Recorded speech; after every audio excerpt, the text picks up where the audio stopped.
గుండెల్లో గాయమేమో చల్లంగా మానిపోయి మాయ చేసే ఆ మాయే ప్రేమాయే. ఎంత గాయమైన గానీ నా మేనికేమి కాదు, పువ్వు సోకి నీ సోకు కండేనే.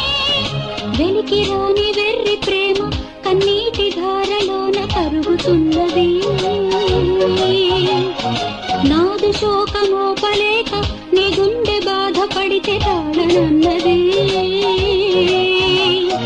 మనుషులెరుగలేరు మామూలు ప్రేమ కాదు, అగ్ని కంటే స్వచ్ఛమైనది. మమకారమే ఈ లాలి పాటగా రాసేది హృదయమా, ఉమాదేవిగా శివుని అర్ధభాగమైనాలోన నిలువుమా. శుభ